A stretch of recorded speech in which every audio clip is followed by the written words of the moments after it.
Yes everybody, welcome back to the LexiiYT YouTube channel. Hope we're all good. And yeah, if you managed to watch the last video that I posted on the channel, I hope you enjoyed it. I think it's fair to say it's 100% the best video that I've ever made. In comparison to the other videos, it did take a while, but it was 100% worth it. So if you have watched it and supported it, I really do appreciate it. I will talk about the marathon, mainly just recovery, during this video. The main topic of the video, as you can tell by the title, possibly through the hat, just 3 weeks after the Manchester Marathon, I raced the AJ Bell Great Birmingham 10K. Now I know there was an option for a 10K or a half marathon, but because it's so soon after the marathon, I thought it'd be best just for me to do a 10K, because to be fair, I actually signed up for this event 2 weeks before the event because I wasn't quite sure how I was going to feel at the time, because at the time of me signing up, the legs were still a bit fatigued, and just because it was my first official marathon, I don't know if that changes sort of the recovery process. So but yeah, as you can also tell by the title, this race, which was yesterday, but hopefully when I upload this video it isn't too far off that, was an absolute banger.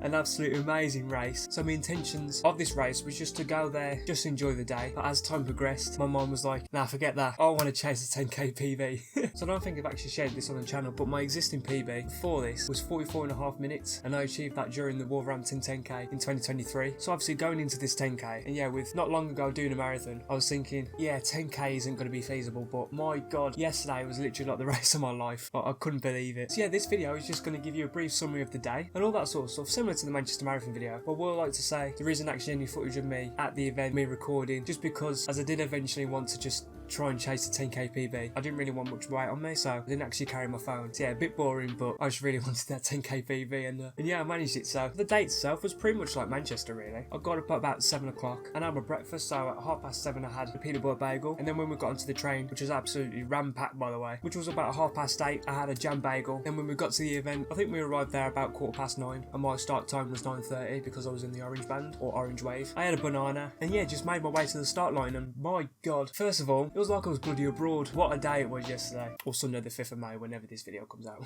Yeah, secondly, the start line, oh my life, it was ram-packed, just because the start line was the same for those who were doing the 10k and the half marathon, which yeah, is a little bit strange. But yeah, my start time was 9:30, and they didn't actually start until 9:40. It was that packed, and I was so far back. But yeah, once 9:40 arrived, I cracked on. Now to give you a bit of insight, training after the marathon leading up to the 10k, in terms of mileage, was pretty much as if I was tapering for a marathon, just because I didn't want to completely kill my legs off, because I was only easing back into running anyway, because my legs were absolutely battered from the marathon. And then I was like, okay, I have another event, so I was like, you know what, I'm just going to take things really easy. So my longest run was 15k, and yeah, I did add a little bit of tempo work here and there. But yeah, on the day, my legs actually felt really fresh. I was wearing the Adios Pro 3s, same as a marathon shoe, just because this was actually going to be the first time where I've actually ran fast in them. So yeah, I was actually really excited to use them. And yeah, on me, I just had one gel, and well, yeah, my earphones as well. I did actually set up a pace pro strategy on my Garmin to have me running at 4 minutes and 25 seconds per kilometre, because that would literally just scrape me a PB. Best case scenario in my head was about 43 minutes, but I think I aimed for 44 just because I just wanted a PB. I didn't really care about how big it was, so I just set it to that. And I think it's fair to say that was completely pointless, because as soon as I started, I just thought, scrap it, I'm just going to wing it.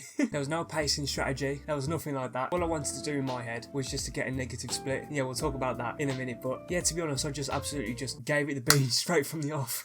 And I did actually feel really good. And to give you a bit of insight on the course, I wouldn't actually say it was a fast course, just because the change in elevation was very frequent. There was a lot of downhills, a lot of uphills, sometimes it was flat, but yeah, it was a bit all over the place really, which to be fair, I didn't really mind. There was a decent amount of support as well, more specifically next to the ball ring, there was a lot of people there, and then at the finish line. And yeah, I gotta say, running in the sun was class. I definitely did feel it towards the end at around 9k, because yeah, I did actually pour water on my head at that point just to keep myself cool. But yeah, the first 5k anyway, I'll put the time on the screen. I was tired at times, but as a whole, I felt pretty good. And then my wishes for a negative split came absolutely true. My god, this is when I was like, you know what, let's just go for it. And yeah, I don't think I've ran that fast. Well, I know I haven't, especially across 5k. I haven't ran that fast in my life. And to be honest, from that point, I couldn't really tell you much about the route, because I was just so focused, and I just zoomed. For my expectations anyway, I know everyone's is a bit different. I was feeling good until about 9k, and then that's when I started to get quite hot. And then from that point, it was almost like the last kilometre of a marathon in a way. Just because yeah, my legs started to feel a little bit fatigued, I was getting a bit tired. But then I saw that 800 metre sign, and then I just gave it the beans again, and then eventually crossed the finish line. Are you gonna dance on in, or you've got too much energy, Alex? Too much energy left. Sally, well done. And to be fair, I didn't actually look at my watch for a decent amount of time, just because I was actually just so focused. I was like, forget looking at the time, because that'll probably impact how slow or quick I ran. And as soon as I crossed the finish line, I gave a bit, like I did in Manchester. And then I stopped my watch, look at my watch, and my god, I smashed my 10k PB. But not only that, as you can also tell by the title, after deep diving after looking at my official chip time, I smashed my 5k PB, which I was chasing that for so long, and I finally did it. That was like much more meaningful actually than the 10k PB, because my 10k PB I only set last year, but the 5k PB, or my previous one, I actually set in 2021. So it's been 3 years, and man, I was so happy. And yeah, my times for the 10k was 41 minutes and 8 seconds, and the time for the 5k PB, which was the second 5k of the race, was 19 minutes and 20 seconds.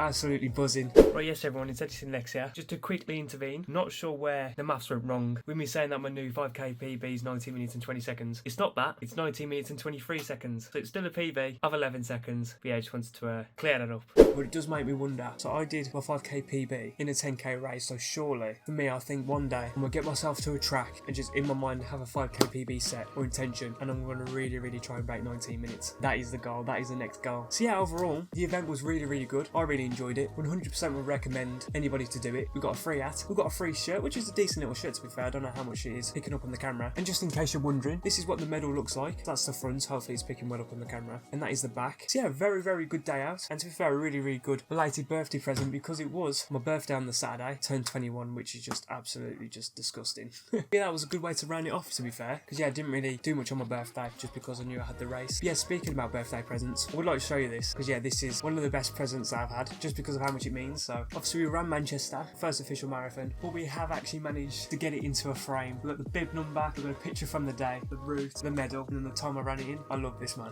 So yeah, the run yesterday, as I said, was very good. I recommend anybody to do it if they are thinking about it. I'm thinking about doing it next year, but it is actually on my birthday. But yeah, I was absolutely buzzing with the end result, and I'll actually put on the screen my overall results, which again I'm really surprised about. I'm pretty chuffed with, so literally nothing bad to say about this day either, which I'm absolutely buzzing about. So yeah, I think that's it. To be fair, just want to give you a little brief overview of the day, and I would like to say before I round off this video, I can confirm that the next marathon is officially booked. I'm not going to give much information out at the minute, but the next one is booked for this year, and yeah, I'll just leave it at that. And in terms of my next event, there might be one in July, not entirely sure yet, but I will keep browsing, because like I say, I definitely have caught the running bug. Yeah, it's quite bad. And yeah, that's where I'm going to call it a day in this video, so hopefully you have enjoyed. I know it's been a bit boring without any like running footage or anything like that, but like I say, I was just being a bit of a tryhard. And with that being said, I'll catch you all in the next one.